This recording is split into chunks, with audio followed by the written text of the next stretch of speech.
नमस्कार दर्शकों, स्वागत है आपका हमारे YouTube चैनल नेक्स्ट 9 स्पिरिचुअल में और मैं हूं आपके साथ रजत। दोस्तों, आज हम रामायण की उस कहानी के बारे में बताएंगे जिस कहानी में श्री हनुमान ने एक सुरसा नाम राक्षसी से कैसे अपनी बुद्धि के बल पर उससे विजय पाई थी और सुरसा ने भी हनुमान जी की तारीफ करते हुए उन्हें आशीर्वाद दिया था। दोस्तों, आज की हमारी इस रिपोर्ट में हम आपको ये पूरी कहानी बताएंगे और हम आपको बताएंगे कि कैसे हनुमान जी ने अपनी बुद्धि और बल का प्रयोग, जहाँ पर बल का प्रयोग करना था वहाँ पर बल का प्रयोग किया और जहाँ पर बुद्धि का प्रयोग करना था वहाँ पर बुद्धि का प्रयोग करते हुए इस संकट से निकले थे। तो दोस्तों, आज की हमारी इस रिपोर्ट इसी पर आधारित रहेगी। उससे पहले हम आपसे एक निवेदन करना चाहेंगे कि अगर आप हमारे चैनल के लिए नए हैं तो कृपया करके आप हमारे चैनल को सब्सक्राइब कर लीजिए और बेल आइकन ज़रूर दबा दीजिए, जिससे कि आपको हमारी सभी नई वीडियोस का अपडेट मिलता रहे। तो चलिए दोस्तों, शुरुआत करते हैं आज की हमारी इस रिपोर्ट की।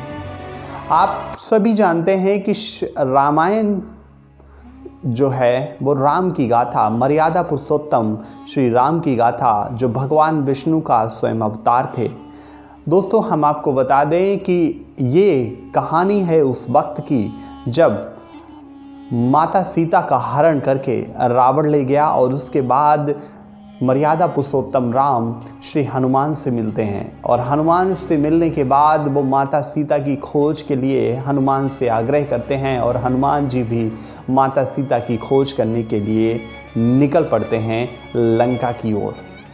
और जब वो लंका की तरफ बढ़ ही रहे थे तो समुद्र के जब वो निकट पहुँचे, समुद्र को पार करने के लिए जब वो वहाँ पर पहुँचे, तब उनको एक ऐसी राक्षसी मिली जो विशालकाय थी और जो अपना बदन बढ़ा लेती थी और ये मायावी राक्षसी थी। तो दोस्तों, जब हनुमान जी लंका की तरफ बढ़ रहे थे तभी इस राक्षसी से हनुमान जी की मुलाकात होती है। राक्षसी हनुमान जी को खाने के लिए कहती है कि मुझे भूख लगी है और मुझे आपको खाना है। तो दोस्तों, जब ऐसा ये राक्षसी कहती है तब हनुमान जी कहते हैं कि अगर मैं आपके मुख में आ गया तब आप मुझे खा लेना, मैं आपको नहीं रोकूंगा। तो दोस्तों, रामायण की चौपाई है, जसु जसु सिरसा बदन बढ़ावा तासु दुगुन कपिकीन विस्तारा। मतलब जैसे जैसे सिरसा अपना बदन बढ़ा रही थी उससे दुगना हनुमान जी अपना बदन बढ़ाते रहे। हनुमान जी ने अपना शरीर विशालकाय कर लिया और जैसे ही सिरसा ने 100 मन अपना जो मतलब वजन बढ़ाया और 400 मील का जब उसका मुख हो गया तो हनुमान जी उसके मुख से पार करते हुए बाहर आ गए। सिरसा ने तो इस कहानी से क्या तात्पर्य है? इस कहानी से हमें ये तात्पर्य मिलता है कि जब उन्हें बुद्धि का प्रयोग करना था तब उन्होंने बुद्धि का प्रयोग किया और जब उन्हें विशाल मतलब अपना बड़प्पन और अपनी ताकत दिखानी थी तब उन्होंने विशाल काया कर दी और उन्हें लगा कि अब उन्हें अपनी बुद्धि का प्रयोग करना चाहिए। तो उन्होंने एक छोटा सा अपना रूप रख के और उसके मुख से बाहर आ गए। तो दोस्तों, हनुमान जी अपनी बुद्धिमत्ता, अपनी चतुराई के लिए तो वैसे ही जाने जाते हैं और उनके पास अष्ट सिद्धि नवनिधि के दाता, उनके पास 8 सिद्धियां हैं और 9 निधि के दाता हैं। वो असवर दीन जानकी माता, उनकी जानकी माता हैं, उनके असवर दीन जानकी माता, ये उनकी माता से उनको मिली थी जानकी माता। राम रसायन तुमरे पासा सदा रहो रघुपति के दासा, उनके पास राम जसु आप बखाना तासु। मतलब जो श्रीमान हनुमान थे उनके पास अष्ट सिद्धि नवनिधि के, वो 8 सिद्धियों और 9 निधियों के दाता थे। उनको बलवान और बुद्धि का दाता माना जाता है। कहते हैं इस कलयुग में श्री हनुमान की उपासना करना इतना आसान नहीं है, लेकिन अगर जो हनुमान का उपासक बन गया तो उसको सभी कष्टों से निवारण मिल जाता है। भूत पिशाच निकट नहीं आवे, महावीर जब नाम सुनावे। ये हनुमान चालीसा की वो लाइन है जो ये सिद्ध करती है कि हनुमान की उपासना करने से भूत पिशाच निकट नहीं आते हैं, मतलब बुरी शक्तियाँ आपके आसपास नहीं आती हैं, नेगेटिव एनर्जी आपसे दूर रहती है। तो दोस्तों, हनुमान जी ने सिरसा ने अपना जैसे बदन बढ़ाया तो हनुमान जी ने उससे दुगना विस्तार कर लिया, लेकिन जैसे ही सिरसा ने 100 योजन का अपना जो मुख बढ़ाया, मतलब 400 मील की जब उसका मुख हो गया था, तब हनुमान जी एक छोटे से रूप से उसके मुख से बाहर आ गए। और इससे सिरसा उनकी बुद्धि से बहुत ही खुश हुई और वो अपने लोक को चली गई और उन्होंने हनुमान जी को आशीर्वाद भी दिया।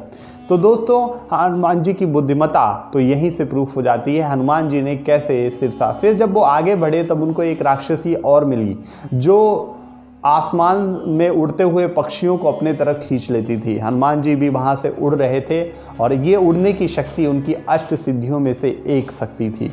जब वो उड़ रहे थे तो उस राक्षसी ने अपनी तरफ हनुमान जी को खींच लिया और हनुमान जी भी खींचते चले गए और उसको पाताल में ले गए और पाताल में जाकर उसका वध कर दिया। तो हनुमान जी ने ऐसे अपनी बुद्धि और बल के साथ इन तमाम राक्षसों का वध किया। और दोस्तों, जब वो लंका में प्रवेश करने वाले ही थे तो उन्होंने एक बहुत सा छोटा सा रूप रख लिया, मच्छर का रूप रख लिया और माता सीता को खोजने लगे।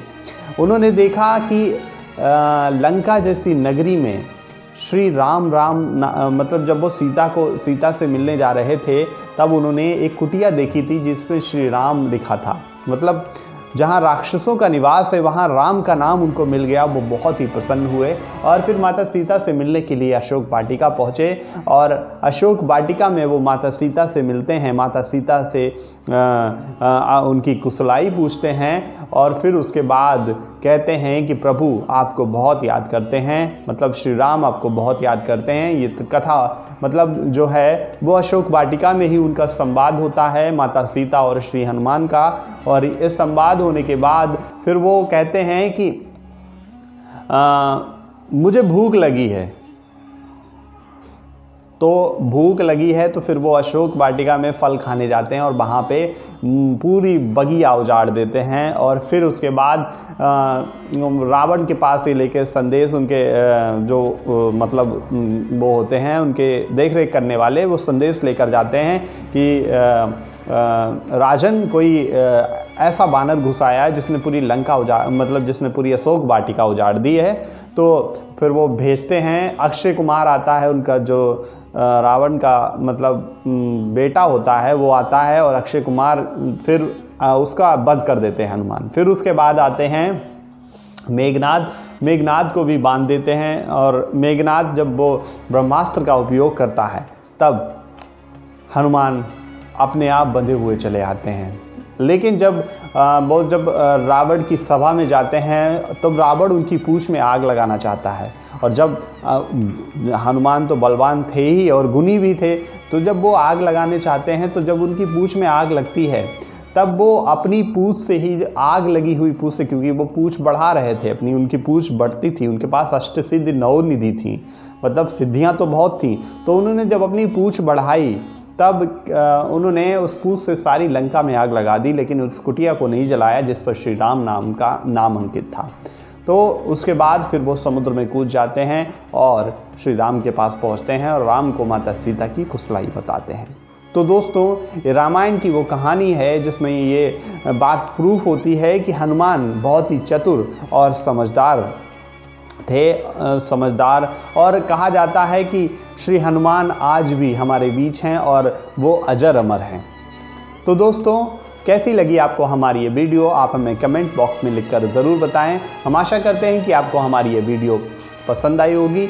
अगर आपको हमारी ये वीडियो पसंद आई हो तो आप अपने रिश्तेदारों के साथ, अपने संबंधियों के साथ हमारी इस वीडियो को शेयर कीजिए और हमारे चैनल को सब्सक्राइब करके बेल आइकन जरूर दबाइए। नेक्स्ट 9 स्पेशल से मैं रजत आपसे विदा लेता हूँ। मुलाकात होगी अगले कार्यक्रम में, तब तक के लिए नमस्कार।